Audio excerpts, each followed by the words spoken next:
오늘은 너희도 온전하라 라는 제목으로 말씀을 전하도록 하겠습니다. 세상에 온전한 사람이 있겠습니까? 믿음으로는 온전하다라고 말할 수는 있겠지만은 행위로는 온전한 사람은 영원히 불가능하다고 말할 수 있습니다. 그래서 오늘 말씀의 제목은 온전을 향해 나아가라. 온전을 향해 나아가라 라고 우리가 해석해 볼 수가 있을 것입니다.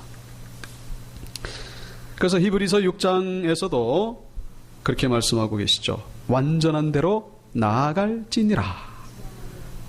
계속해서 우리는 완전을 향해서 달려가야 된다는 거예요. 멈추지 말고. 어떤 분들은 후퇴하는 분이 있어요. 시간이 지날수록 이상하게 신앙이 더 이상해지는 분이 있어요. 특별히 신앙과 인격은 정비례합니다. 그래서 신앙의 그 성숙함은요, 인격을 통해서 알 수가 있죠. 말을 통해서 알 수가 있습니다. 언어 생활을 통해서. 우리는 점점 변화된 모습을 사람들에게 보이고 하나님 앞에 보여야 된다는 거예요. 그렇게 완전한 대로 나아가는 우리 성도들이 되어야 된다는 것이죠. 성경에는 대체적으로 한 세 군데 온전한 사람에 대해서 말씀하고 있습니다. 바로 이런 사람이 온전한 사람이다. 첫째는 마태복음 19장에 나오죠. 예수께서 이르시되 내가 온전하고 잘 뛴데 가서 내 소유를 팔아 가난한 자들에게 주라. 앞에 스크린에 나옵니다. 그리하면 하늘에서 보화가 내게 있으리라. 그리고 와서 나를 따르라 하시니. 내가 온전하고자 한다면 내 소유를 팔아서 가난한 자들에게 주라. 여기서 내 소유란 뭡니까? 이 구체적으로 말하면 성경으로 말하면 이제 그 재산이죠, 재산. 재산을 팔아서 가난한 자들에게 주면 온전하게 된다. 이게 무슨 얘기입니까? 재산이라고 하는 것은 다른 말로 하면은 내 생명과 같은 거예요. 생명보다 더 귀한 게 재산이에요, 재산. 저 본문에 나오는 주인공은 바로 한 청년, 부자 청년이죠.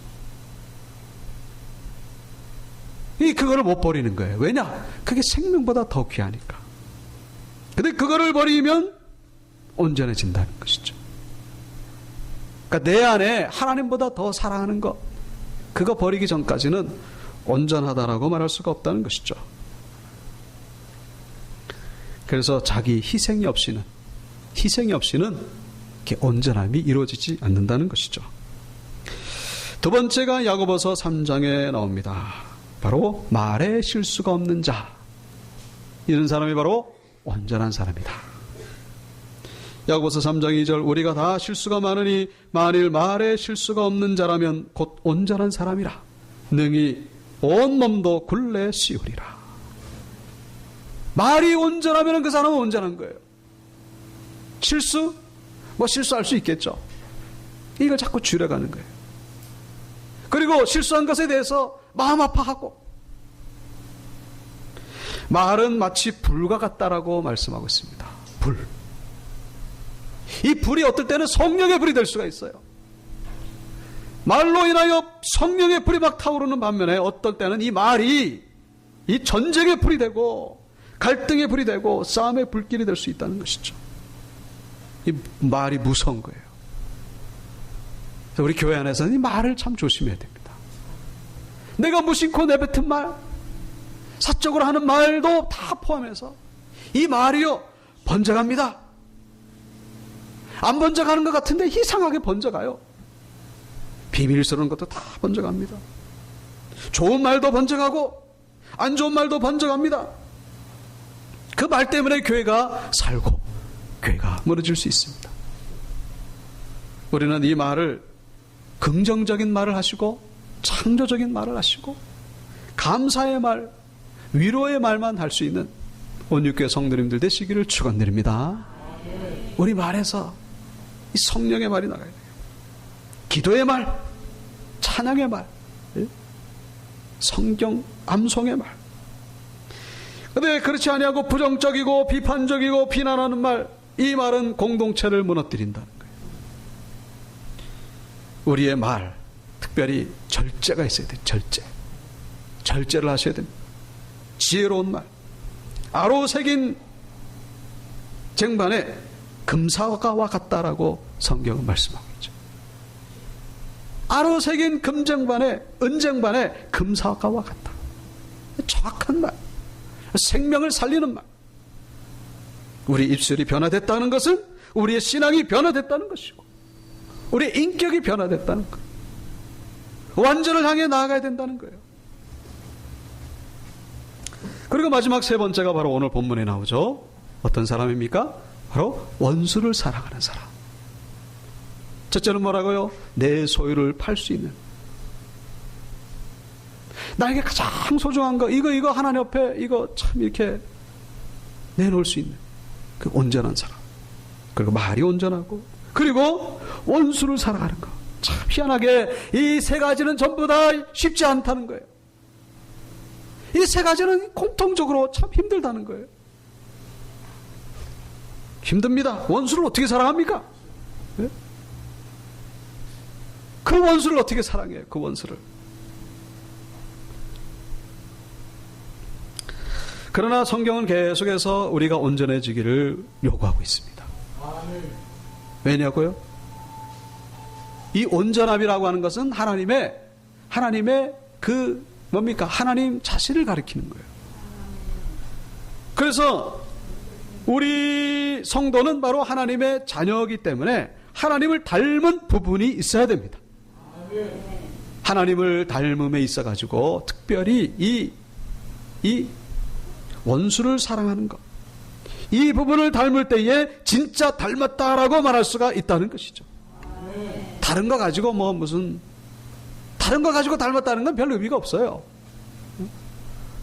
보고 말하고 듣고 인격적인 거 이런 거 다 그런 거 누구나 다 가지고 있죠. 그러나 원수를 사랑하고, 그리고 말에 실수가 없고, 그리고 내 중심으로 하나님 앞에 사랑하는 것. 이럴 때 우리는 하나님을 닮았다라고 말할 수 있다는 것이죠. 참 세상을 보면은 악한 자들이 많다 하는 그런 생각을 하게 되죠. 물론 자신도 부족하지만, 야, 세상 정말 악하다. 하나님 살아계시다면 어떻게 이럴 수 있을까? 둘 중에 하나겠죠? 하나님이 없든지, 아니면은 뭐겠습니까? 하나님이 자비롭든지. 하나님이 자비롭든지. 여러분, 나도 화가 나는데, 이 죄인된 나도 화가 나는데, 그 죄가 없으신 거룩하신 하나님이 얼마나 화가 나겠습니까? 예? 얼마나 화가 나겠습니까? 이 세상을 보면은 분통 터지죠. 욱하고 올라오는데, 그런 걸 보면 하나님의 이 자비로우심은요, 하나님의 이 인자하심, 그 참으심, 이건 우리의 상상을 초월합니다. 우리 그걸 생각해 볼 수 있어요. 죄인된 나도 이렇게 못 찾겠는데, 죄가 전혀 없으신 하나님은 오죽하실까? 그럼에도 불구하고 하나님은 여전히 침묵하고 계시다는 거예요. 여전히 침묵하고 계십니다. 왜요? 기다리고 계시는 거예요. 참고 계시는 거예요. 돌아오기를 참고 계시는 거예요. 그거를 우리가 닮아야 된다는 것입니다. 자, 그걸 우리가 닮는 게 참 쉽지 않습니다. 오늘 본문에 이웃 사랑에 있어가지고 한 5종류로 우리가 구분되어지는 것을 볼 수가 있습니다. 첫째는 43절에 나오는 바로 율법적인 사랑입니다. 43절, 또 내 이웃을 사랑하고 내 원수를 미워하라 하였다는 것을 너희가 들었으나. 이웃은 사랑하고 원수는 미워하라. 이런 것을 너희가 들었으나. 자, 이 말을 지금 누가 하고 계십니까? 예수님이 하고 계시죠. 예수님이 백성들에게 너희들 어떻게 배웠냐? 너희들 배우기를 이웃은 사랑하고 원수를 미워하랐다라고 하는 것을 너희가 들었지. 근데 사실은 이 말씀은 구약에 있는 구절을 인용한 것 같은데, 사실은 구약에 이런 말씀은 안 나옵니다. 구약 성경에 내 이웃을 사랑하라는 말씀은 있지만은 원수를 미워하라 이런 얘기는 구약에 없어요. 얼핏 우리가 생각할 때에는 구약은 원수를 미워하고 신약은 원수까지도 사랑하라 이렇게 구분되어진다라고 생각하지만은 사실은 그렇지 않습니다. 구약도 원수를 사랑하라라고 말씀하고 있어요. 그래서 레위기 19장 18절 보시면은 원수를 갚지 말며 동포를 원망하지 말며 이웃 사랑하기를 내 몸과 같이 하라. 나는 여호와니라. 구약의 율법에도 원수를 사랑하라라고 그렇게 기록되어 있습니다. 레위기 19장 33절에도 타국인이 너희 땅에 우거하여 함께 있거든 너희는 그를 학대하지 말고 너희와 함께 있는 타국인을 너희 중에서 나은 자같이 여기며 자기같이 사랑하라. 너희도 애굽 땅에서 객이 되었더니라. 나는 너희 하나님 여호와니라. 낯선 이방인이라 그래가지고 홀대하지 말고 절대로 그건 안 된다는 거예요. 나그네 사랑하라는 것이죠. 그런데 왜 예수님은 구약에도 나오지 않는 이 구절을 지금 인용하고 계시는 것일까? 무슨 얘기입니까 이게? 이 무슨 얘기냐면은 구약 성경에는 분명히 원수를 사랑하라고 그랬는데 너희들은 이상한 걸 배웠다 그런 얘기예요. 너희는 엉뚱한 걸 배웠다 그런 얘기죠. 이 말은 다시 말하면은 이거를 성경을 가르쳐 주는 자들이 누굽니까? 그때 당시는 성경이 이렇게 없거든요. 성경은 신구약 아마 합치면은 한방 가득이 있을 거예요. 이런 성경책이 아니에요. 두루마리로 돼가지고. 그걸 이제 한 도시 하나 정도 그 종교 지도자들이 그걸 가지고 가르쳐 주는 거예요, 백성들에게. 백성들은 직접 성경책을 못 봅니다. 그걸 접할 기회가 없어요. 그냥 지도자들이, 영적 지도자들이 가르치는 거, 그거 배우는 것 뿐이죠. 근데 그걸 배울 때 어떻게 배웠냐면은 이렇게 배웠다는 거예요. 어떻게 해요? 이웃은 사랑하고 원수는 미워하라. 백성들이 그렇게 가르침을 받은 거예요. 그걸 누가 그렇게 가르쳤다고요? 종교 지도자들이. 서기관들, 바리새인들, 율법학자들이, 이 사람들이 성경과는 전혀 엉뚱한 것을 가르치고 있습니다. 성경과는 완전히 다른 그런 삶을 가르치고 있는 거예요. 성경에는 원수를 사랑하라고 그랬는데 실제 생활에서는 원수를 미워하라고 그렇게 가르치고 있고 심지어 그들도 그렇게 살아가고 있더라는 것이죠. 이런 사랑이 뭐라고요? 이 바로 율법적인 사랑 혹은 종교적인 사랑, 특별히 유대교적인 사랑. 이스라엘 사람들은 아직도 이런 사고방식을 가지고 있습니다. 저기 소망교회를 담임하셨던 곽선희 목사님이 겪었던 일인데, 그 우연히 유대인들이 세운 교회에서 예배를 드리게 되었다고 합니다. 그날 마침 그 설교 제목이 원수를 사랑하라, 내 이웃을 사랑하라, 원수를 사랑하라, 내 이웃을 사랑하라. 그래서 설교를 들어보니까 이분들도 우리 한국 사람들하고 이 신앙관이 비슷하구나. 그랬는데 점점 가다 보니까 내 이웃이 누구냐? 거기서부터 이상한 얘기들을 하더라는 거예요. 내 이웃이 누구냐? 유대인들은 아직까지도 대부분이 이웃이라고 하는 것, 이웃은 이제 친한 사람들이죠. 이방인들은 이웃에 들어오지 못합니다. 그냥 이스라엘 사람들, 유대인들과 뜻을 같이 하는, 유대인들을 도와주는 사람들, 요 사람들만 이웃이지 나머지는 다 원수. 그래서 원수는 그냥 원수 대우를 하는 그런 가르침을 하는 것을 보고 이 목사님이 아주 이상하게 여겼다고 하는 그런 간증을 제가 본 적이 있습니다. 예나 지금이나 똑같다는 거예요. 구별됩니다. 그래서 어떤 이스라엘 그 어머님이 아기를 들쳐올고서 막 어떤 그 시신 두구 앞에서 막 울고 있더라는 거예요. 그래서 지나가는 사람이 왜 그렇게 우냐고 그랬더니 이 죽은 두 아들이 바로 내 아들인데 전쟁터에 나가서 죽었다고. 그러니까 이제 지나가는 분이 아우 그러냐고 그래서 막 위로하면서, 그래도 지금 살아있는 그 어린 아들을 소망으로 삼고 살아야 되지 않겠느냐고. 그랬더니 울던 이 이스라엘 어머님이 뭐라고 했냐면, 내 이 아이를 키워서 반드시 또 전쟁터에 보낼 것이다.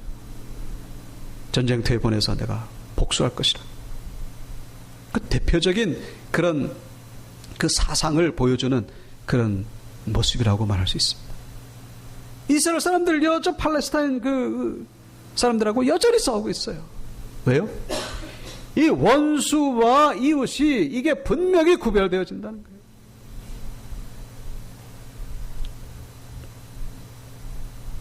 오늘 본문에 주님이 말씀하신 것도 그와 같은 맥락에서 말씀하신 것이죠. 말씀과 현실이 따로 돌아가는, 따로 살아가는 그런 유대인들의 신앙. 적어도 오늘 43절에 이웃을 사랑하는 것에서만큼은 사랑이 아니냐 라고 말할지 몰라도 여러분, 이것은 사랑이 아니에요. 이것은 사랑이 아닙니다. 원수를 미워한 채 내가 좋아하는 이웃을 사랑하는 것, 그건 사랑이 아니에요. 그건 점점 뭡니까? 고를 만들어가는 모습이에요. 같이 공멸해 갈 수 있는 그런 범죄의 행위에 불과하다는 것, 어둠의 길로 가는 행위에 불과하다는 것을 잊어서 안 됩니다.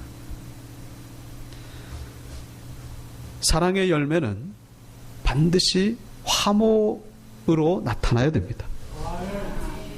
화목으로 나타나지 않으면 그건 사랑이 아니에요. 그거는 속는 거예요. 속는 겁니다. 나를 사랑하는 거예요. 그건 이웃을 사랑하는 게 아니라 나를 사랑하는 거예요. 나를. 내 편 되는 거, 네 편 내 편 가르는 거죠. 저 사람은 원수고 이 사람은 내 편이고 이웃이고, 그러면 분열이 일어나고 점점 그 갈등이 심해져 가는 거예요. 점점 울타리를 쌓는 것이죠. 그러면 결국 공동체는 무너지게 되는 거예요. 여러분, 우리는 무엇을 하든지 간에 전체를 보는 시각을 가져야 됩니다. 전체를 보는 시각. 내가 지금 좋은 일을 하든지 아니면은 그냥 내 일을 하든지 우리 전체를 보면서 내가 하는 말, 내가 하는 행동이 전체에서 어떤 위치를 차지할까. 우리는 하나 되기를 힘써야 됩니다. 그런데 중요한 거는 내 방식대로 하나 되도록 하는 모습이 있어서는 안 된다. 내 방식대로 하나 되도록 하는 것, 그것도 포기해야 됩니다. 강제로 하나 되도록 해서도 안 됩니다. 그거는 내 고집이고 내 주장이에요. 하나 되는 것을 싫어하는 사람이 어디 있겠습니까? 문제는 어떤 방식으로 하나 되느냐, 여기에서 갈등이 일어날 수 있다는 거예요. 그러면 그 갈등마저도 내가 포기할 때에 비로소 우리는 온전한 사람이 될 수가 있다는 것이죠. 분명히 나는 선을 행했음에도 불구하고 분열이 일어나는 경우가 있습니다. 그러면 그 선도 우리는 내려놔야 돼요. 나는 지금 선을 행하고 있는데 왜 자꾸 시끄럽게 하는 거야? 그러면서 그건 자기 고집이에요. 자기 고집. 전체를 보지 못하는 결과입니다. 지난주 목요일 총회본부에서 전국 지방 회장단, 우리 성결교단은 한 50여 개가 됩니다만, 그 지방 회장하고 이제 장로 부회장 한 100여 명 모였었습니다. 그러니까 무슨 회의를 하는데, 거기서 이제 추가적으로 무슨 이제 그 기타 그 안건이 나왔냐면, 안건이라기보다는 이제 그 광고 사항이죠. 우리 지금 그 한기총과 한교연이 하나가 되는 데에 지금 거의 의견을 일치해 가지고 그렇게 힘을 쓰고 있다는 그런 그 기사를 들었습니다. 한교연이 뭐냐면은 한국교회연합회, 한기총은 뭐냐면 많이 들어보셨죠? 한국기독교 총연합회. 그래가지고 우리나라에 이제 기독교인들이 한 1,000만 명쯤 되잖아요. 그 대표하는 데가 이제 두 군데예요. 한교연, 한기총. 근데 이제 왜 이제 하나 되려고 하냐면은, 다른 종교는 불교나 천주교 같은 데에는 그 대표 공식 기관이 딱 하나 있다는 거예요. 그래가지고 이 정부와 대화하는 그 채널이 딱 분명한데, 그래서 정부가 이제 불교 찾아가려면 어디를 딱 가면 되는 거고, 천주교는 어디를 딱 가면 되는데, 이 기독교는 어디를 가야 될지가 이게 없는 거예요. 어디를 한기총을 가야 될지, 한교연을 가야 될지, 어디를 가야 될지, 이게. 그러다 보니까 안 되겠다. 하나로 합치자. 그래가지고 하나로 합친다는 때에 거의 대표 교단, 우리 성결교단, 장로교, 침례교, 감리교, 이런 그 총회장들이 모여가지고 순복음 이영훈 목사님도 마찬가지고. 이영훈 목사님 지금 한기총 회장이에요. 그래가지고 네. 그래서 음악이 참 좋네요, 그죠? 계속 듣고 싶은데 너무 좋아서 잊어버렸네. 그래서 하나가 된다는 거예요. 이게 얼마나 참 반가운 소리입니까, 그죠? 하나가 되는데 진짜 감사한 얘기죠. 그런데 어떤 분들은 어떻게 생각할지 모르겠지만 전 개인적으로 좀 씁쓸한 마음을 지울 수가 없었습니다. 말하자면은 수박 겉핥기식이라는 거예요. 하나 되는 건 참 좋아요. 그러니까 그 내면을 들여다보면은 이게 완전히 이합집산, 오합지졸. 예? 겉으로는 하는데 속으로는요, 이 분열이 이건 무지막지합니다. 예를 들면 우리 성결교단 같은 경우는 기성과 예성 딱 2개예요. 근데 장로교는 몇 개라고요? 300개가 넘어요. 300개가. 제가 그 이름을 쫙 봤습니다. 그걸 제가 이제 가지고 여러분들에게 말씀드릴까 하다가 시간이 너무 할 것 같아서. 대표적인 게 통합측이 있죠. 합동측이 있죠. 또 고신도 있고 대신도 있고 기장도 있고 이래가지고 한 300개가 넘어요. 근데 거기서 이 300개가 넘는 그 이름들을 보면은 많이 쓰는 단어가 통합이에요. 많이 쓰는 단어가 연합이고, 어떤 교단은 연합합동도 있어요. 연합합동. 통합, 합동, 연합. 그게 뭐 연합입니까? 그게 뭐 통합입니까?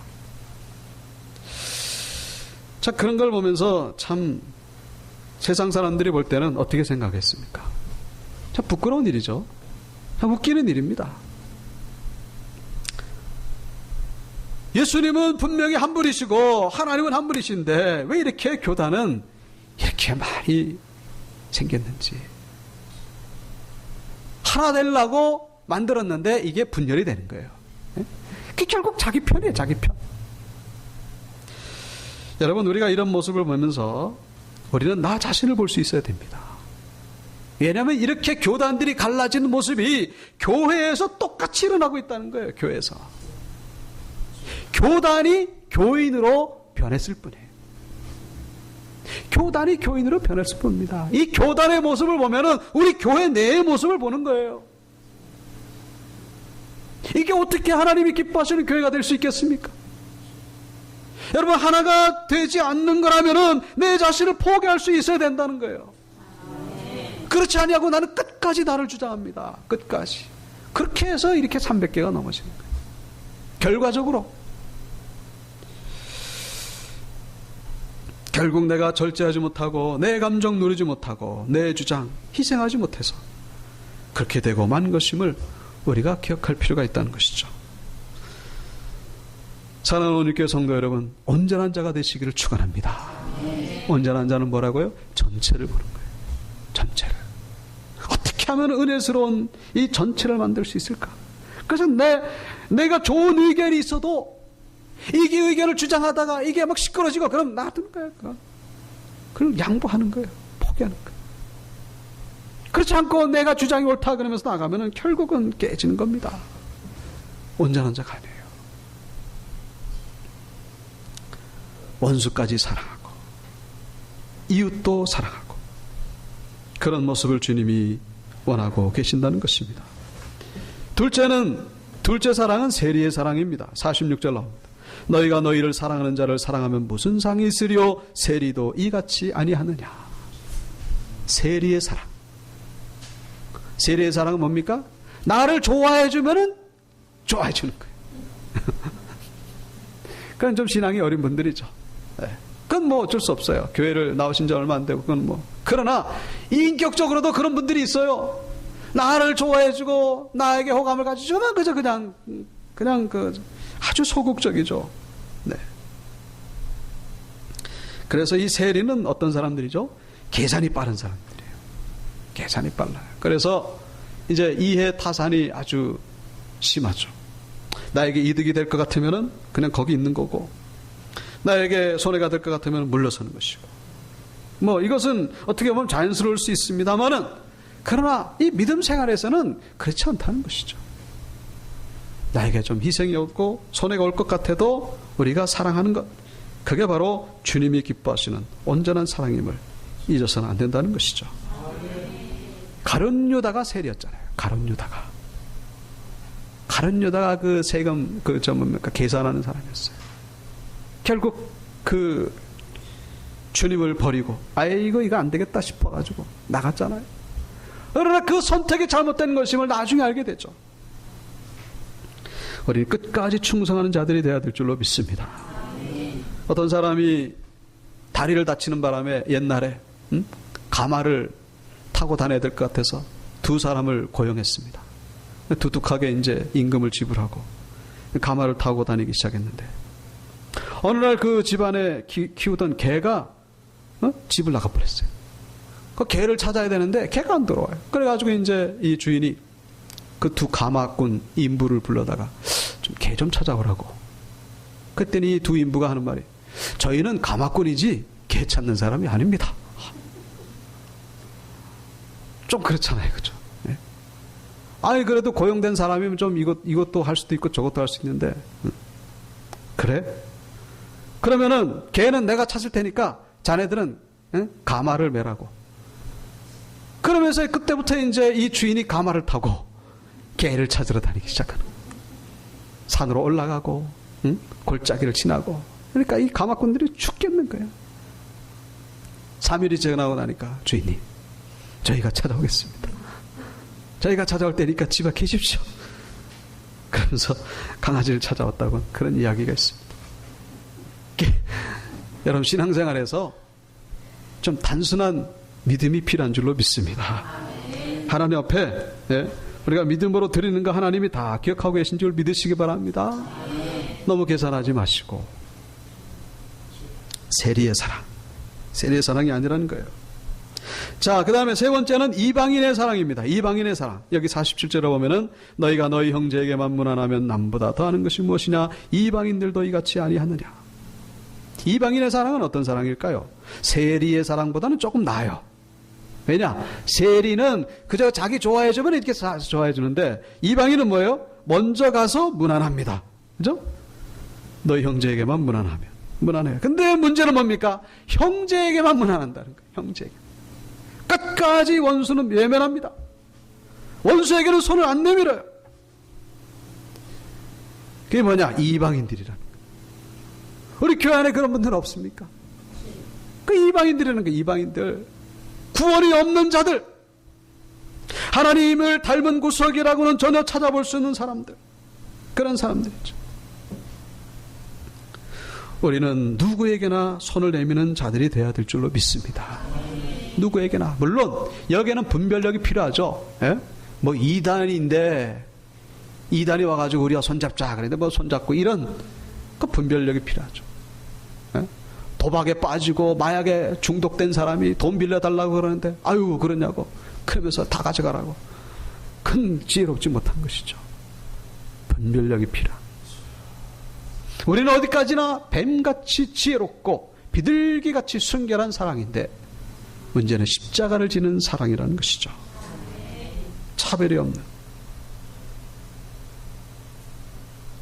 그래서 우리가 맨 마지막으로 우리가 생각해야 될 것은 네 번째, 다섯 번째, 바로 예수님의 사랑, 하나님의 사랑이죠. 44절이 바로 예수님의 사랑입니다. 나는 너희에게 이르노니 너희 원수를 사랑하며 너희를 박해하는 자를 위하여 기도하라. 원수를 사랑하고 박해하는 자를 위하여 기도하는 사랑, 이게 바로 예수님의 십자가의 사랑입니다. 용납하고 용서하는 사랑이고 희생적인 사랑이죠. 45절은 하나님의 사랑입니다. 하늘에 계신 너희 아버지는 어떤 분입니까? 악인과 선인에게 똑같이 해를 비추십니다. 그리고 의로운 자와 불의한 자를 차별하지 아니하고 똑같이 비를 주시는 분이십니다. 바로 하나님의 사랑이죠. 우리의 사랑의 영역에는 제한이 없어야 된다는 것입니다. 스림도 사랑하고 이슬람교인도 사랑하고 강도도 사랑하고 나의 가족을 죽인 사람까지도 사랑할 수 있는 사람, 나를 찌르고 미워하는 사람까지도 사랑하는 사람. 결국 그 사랑이 승리하게 된다는 것입니다. 마지막으로 우리는 한 가지 더 생각해야 될 것이, 여기 45절에 보면은 이같이 한즉 하늘에 계신 너희 아버지의 아들이 된다고 말씀하고 있죠. 이같이 하면 아버지의 아들이 된다. 근데 이 말씀과 비교되는 구절이 있죠. 그게 뭐냐면은 바로 요한복음 1장 12절 말씀. 앞에 보시면은 영접하는 자, 곧 그 이름을 믿는 자들에게는 뭐가요? 하나님의 자녀가 되는 권세를 주셨으니. 자, 요한복음 1장 12절과 오늘 요 45절의 말씀이 좀 차이가 있죠. 45절에서는 분명히 아버지의 아들이 되는 것과 요한복음 1장 12절에는 하나님의 아들이 되는 것과, 그럼 거기서 거기 똑같은데 뭐가 다릅니까? 여러분이 보시는 이 요한복음 1장 12절은 믿으면은 하나님의 아들이 된다라고 말씀하고 있죠. 그죠? 믿기만 하면. 그런데 오늘 이 본문에서는 마태복음 5장 45절은 뭐라고 돼 있죠? 이같이 행한즉, 행할 때에 비로소 아버지의 아들이 된다고 말씀하고 있습니다. 자, 저기서는 믿으면 하나님의 자녀가 된다 그러고, 본문에서는 행해야만 아버지의 아들이 된다 그러고, 이게 어떻게 맞는 겁니까? 행해야 하는 것이 맞습니까? 믿는 게 맞습니까?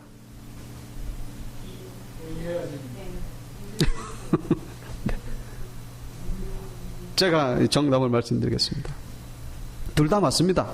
둘 다 맞는데, 요한복음 1장 12절에서는 믿음으로 하나님의 자녀가 됩니다. 그리고 오늘 본문에서는 행함으로 아버지의 아들이 됩니다. 자, 무슨 차이가 있습니까? 요한복음 1장 12절에서는 하나님의 자녀예요, 자녀. 자녀가 뭐냐면은 헬라어로 테크난입니다. 테크난. 자녀. 저기서 자녀 테크난. 테크난은 뭐냐? 깐난하게, 깐난하게. 깐난하게. 예? 깐난하게. 오늘 본문에 나오는 이 아버지 아들. 아들은요, 휘오이 그럽니다. 휘오이. 휘오이는 뭐냐? 장성한 아들이에요. 장성한 아들. 자, 이제 구분이 되겠습니까? 자, 믿으면 하나님의 아들은 되는데 어떤 상태요? 깐난하게, 깐난하게. 하나님의 아들은 됐지만은 이게 뭘 몰라, 아무것도 몰라요. 그냥 구원은 얻지만은 뭘 할 줄을 몰라요. 일도 못하고 그냥 밥 주는 거 그냥 먹기만 하고 싸기만 하고 옳기만 하지. 구원은 얻어요. 그러나 뭘 할 수 있는 게 아무것도 없어요. 예? 그러나 오늘 본문에 이같이 한즉 어떻게 된다고요? 장성한 아들이 된다는 것입니다. 물론 깐난아기도 귀엽지만은 장성한 아들, 이거는 차원이 다른 겁니다. 이 장성한 아들은 뭡니까? 나가서 일을 하는 거예요. 가정의 기쁨이 되고 가정을 세우고 가정을 이어갈 수 있는 그런 책임 있는 아들이 된다는 것이죠. 여러분은 어떤 사람이 되기를 원하십니까?